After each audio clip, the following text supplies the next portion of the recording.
Hi everyone, I'm Barb Streeter for the RDRV channel. We're in the Conway Glass Studios today and I'm going to show you how to make this decorative soldering notebook. We're going to go through all the steps from start to finish, all the tools you need, the supplies, and then at the end of the video we're going to start our notebook with the rope/bamboo design. If you haven't subscribed to our channel, please do so. Hit the like button and follow us.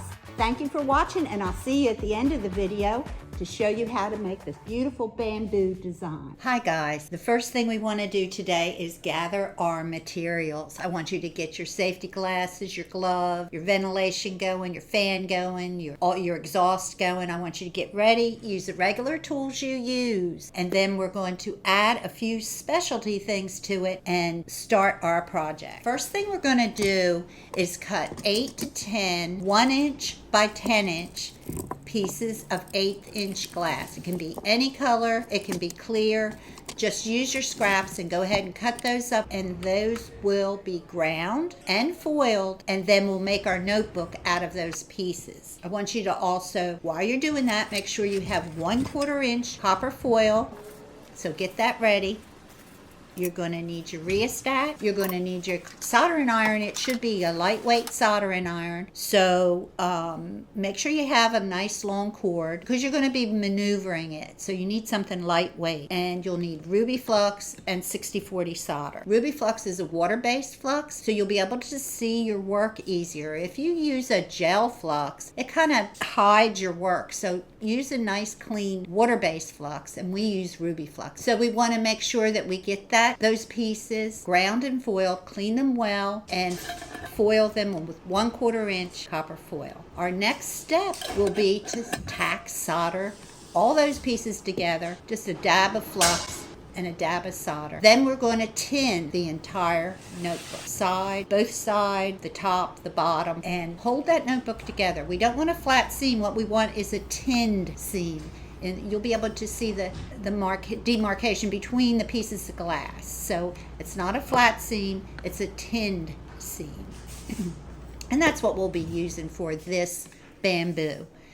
Different textures start with a different bead. So this texture, the bamboo texture, starts with a tinned seam. So you want to clean up your notebook, make it look nice and neat because you're going to be using this over and over again. You don't need a lot of extra solder hanging around. So get usually on the ends, the solder's kind of gunky, so just flatten it out and make it nice and neat.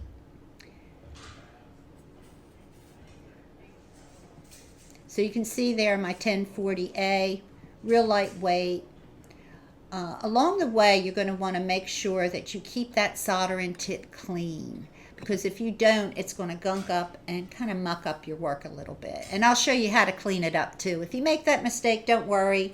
Just start over and keep your tip clean, because sometimes it will get messy. So I clean up my notebook, and let's get ready to start the bamboo texture.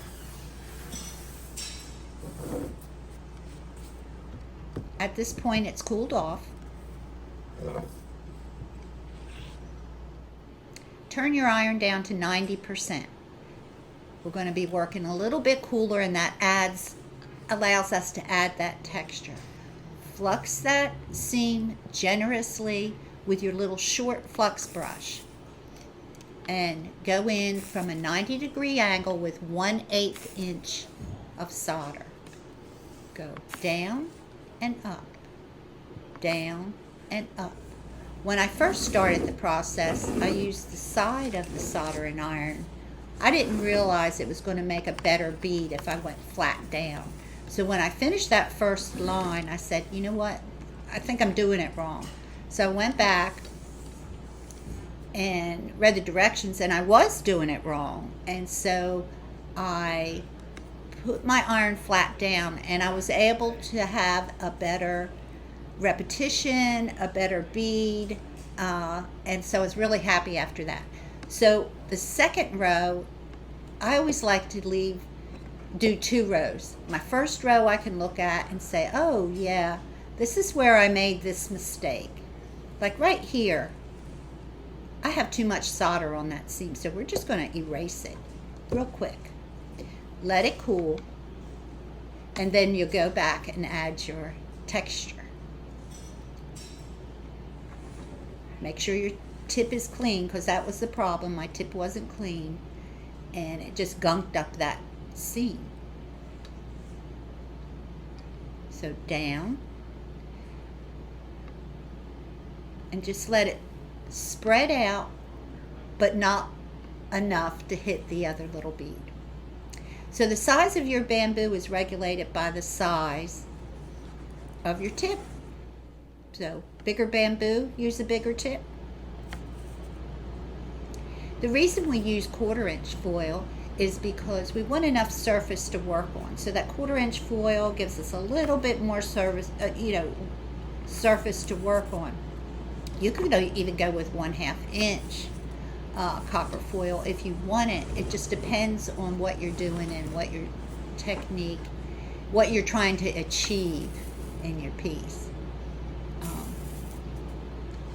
This can be a rope texture. You could call this a rope texture. So right here you see exactly what I was talking about. My iron is pulled up, too much solder, and I need to get it off of there. So you can see it. It's kind of built up right there. And I probably did that when I tinned it. I didn't tin it correctly. Or it could be because my iron had some junk on it. So we're going to finish this row, and then we're going to apply patina to the row that doesn't look as good as the other one, because I usually apply patina to the first row, because usually my first row has a few mistakes, and the second row I want to save it because I want to come back and I want to add more texture to it next week. So we're saying, apply patina to one. You can leave them both with no patina. You can use copper patina if you prefer. It's up to you. However you want it to look, if you want to experiment, that's what the notebook is for. So this was really fun, y'all. Next week we're going to learn, I think we're going to do pearls and hammered. And those are two real easy techniques, and I think we'll have a lot of fun with them. So if you like this video, please give us a thumbs up, subscribe, and we'll see you next week at the live stream. If you have any questions, bring your questions to the live stream, and we'll be happy to answer them. Hey guys, that was fun, wasn't it? Next video, we'll be showing you how to make some other designs. We're going to add a new design on 2 more rows in the next video. Also, I'm going to show you how you can use these designs as backgrounds. So stay tuned, subscribe so you don't miss a single video, and we love y'all. Thank you for watching the RDRV channel.